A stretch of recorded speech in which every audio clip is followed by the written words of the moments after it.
Joe Biden. I've never won an Academy Award. Can't act worth a damn. Can't sing, can't dance. Can't do much of anything. But it's good to be with all of you. Good evening, everyone. This is the largest Asian American, Native Hawaiian, Pacific Islander Heritage Month celebration ever held in the White House. Ever. And Keith, thanks for that introduction and for the hope, the pride, and the joy that you embody. And I mean that sincerely. It's been an incredible few months since the movie Everything, Everywhere, All at Once swept the award season. 7 Oscars. Oh, 7 Oscars. For a movie about the extraordinary powers of ordinary immigrant family. Best Picture, Best Actress, and for Key, the only second artist of Asian descent to win Best Supporting Actor.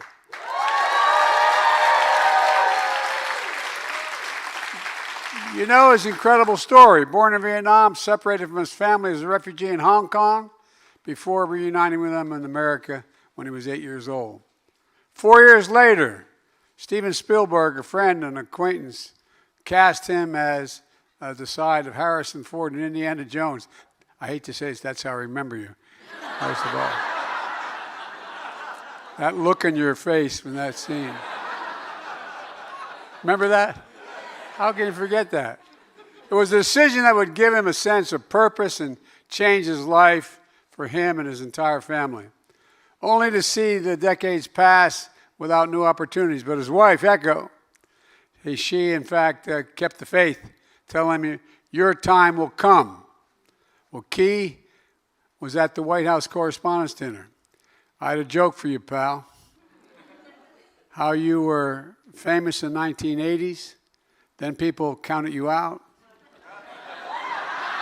only to finally make it big, and 3 years later, hell, I know something about that too.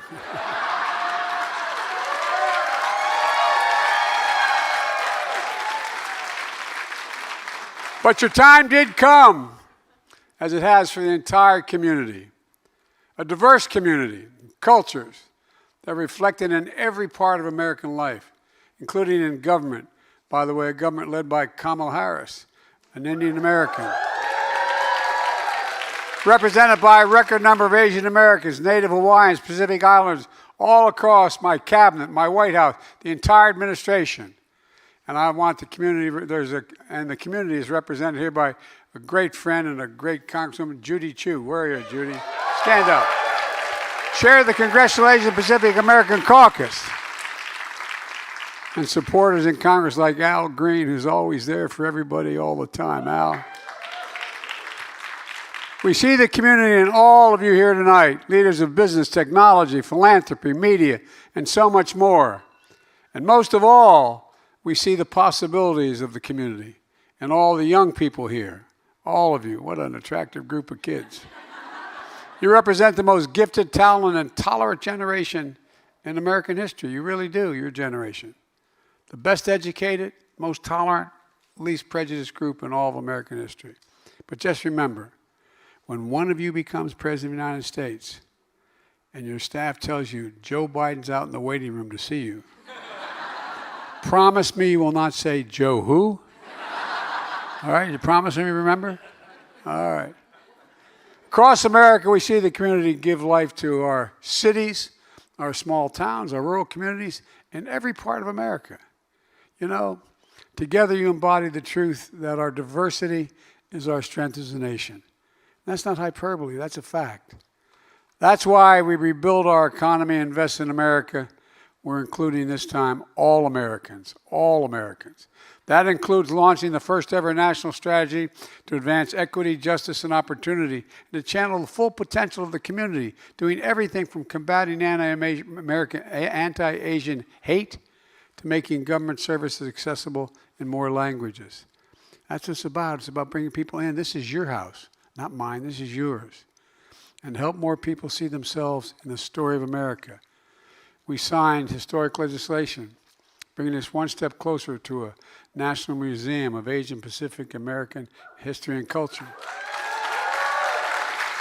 But folks, we also know that for generations of progress, racism, harassment, and hate crimes persist. As I said many times, hate can have no safe harbor in America. Silence is complicity, and we will not remain silent. That's why, with the help of many of you, I signed into law the bipartisan COVID-19 Hate Crimes Act. And I hosted the first ever White House Summit against hate-fueled violence. Folks, together, we're taking on another scourge of the nation, gun violence. After the tragedies in California, Kamala and I joined Judy Chu in Monterey Park to honor the victims, give the community, and grieve with them, to turn pain into purpose.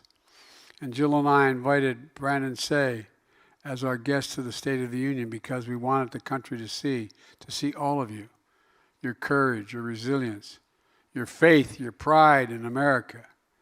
I signed the most significant gun safety law in nearly 30 years. In Monterey Park, I announced an executive action to expand background checks, strengthen red flag laws, and so much more so we can save more lives more quickly. I wrote, along with Dianne Feinstein in California, the banning assault weapons. And for 10 years, violent mass murders went down precipitously. But now it's back. We just have to finish the job and ban them again in high-capacity magazines. And let's finally hold the gun industry liable for the harm their products produce.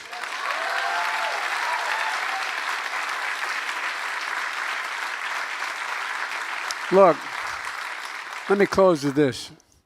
Earlier this year, I honored a group of trailblazing artists with National Medals of Arts and Humanities. The group included groundbreaking Asian Americans like Vera Wang and Joan Shingang, I'm going to pronounce it right, Shanga Kawawa. I think I pronounced it correctly. She can call me Joe Biden. And Amy Tan, whose book, The Joy Luck Club, became the first Hollywood film with all Asian American cast until Crazy Rich Asians 25 years later. They'd be joined by movies and TV shows from another honoree of that day, Mindy Kaling, who's opened the door wider for more storytellers to follow. And across the board, we see groundbreaking works that capture courage, character, and the imagination and spirit of this remarkable community, diverse, remarkable community. And building on this legacy is a show you'll see tonight, American-Born Chinese, based on a graphic novel. I just met the author. Gene, thanks for being here, for coming-of-age story, growing up in a different world, and finding ways to bring it together. When I think about this story, I think about the courage it took for so many of you and your ancestors to start the journey to America and continue the traditions of Native Hawaiians who've been engaged in that process for centuries. To adopt old traditions anew and tell the ongoing story of America. Stories of possibilities. I was with Xi Jinping in the Tibetan Plateau, and he turned to me and he said, "Can you define America for me?" And I said, "Yes, I can. It's God's truth." I said one word. Possibilities. Possibilities. We're the only nation in the history of the world organized not based on geography, ethnicity, or anything else. We're based on an idea, not a joke. The only nation in the history of the world based on an idea that we hold these truths to be self-evident, that all men and women are created equal, endowed by their Creator with certain inalienable rights, life, liberty, etc. We've never fully lived up to it. We've never walked away from it. We have never, ever walked away from it. And as president, it's an honor to live here in the White House, but it's first and foremost the people's house, your house. I just got back from Ireland, trying to keep the Irish Accords together, but in the process, I was going back and seeing my relatives, who I hadn't met before. They go back all the way to 1157 in Eastern Ireland, and so the Louth province. And the interesting thing about it is, all the immigrants that came here came for a reason. They were trying to escape something in large part. We Irish were escaping because we were Catholics and we were being persecuted. Well, guess what? I'm standing here as president.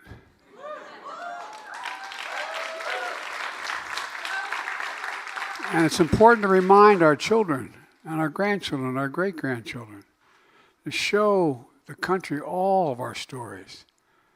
We have, as we have here, with the biggest Diwali, Lunar New Year, and Eid celebrations on a scale that the White House has never seen before.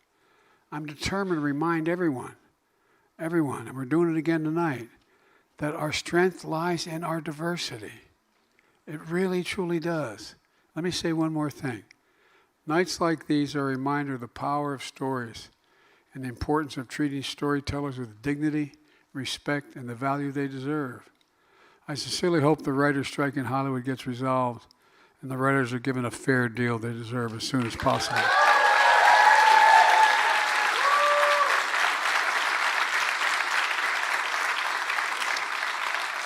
This is an iconic, meaningful American industry, and we need the writers and all the workers and everyone involved to tell the stories of our nation and the stories of all of us.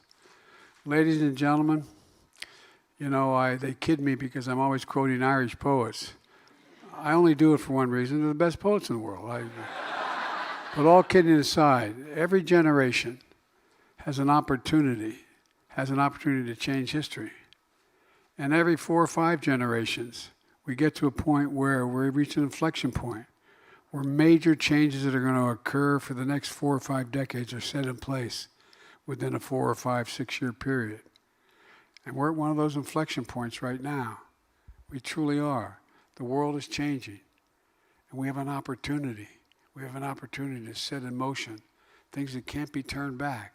And one of those things is keeping the commitment that we made here at the White House, which is that this country, every major aspect of this country is going to look like America, look like all of America. Ladies and gentlemen, from the White House, it is my honor to host American-born Chinese. God bless you all, and may God protect our troops.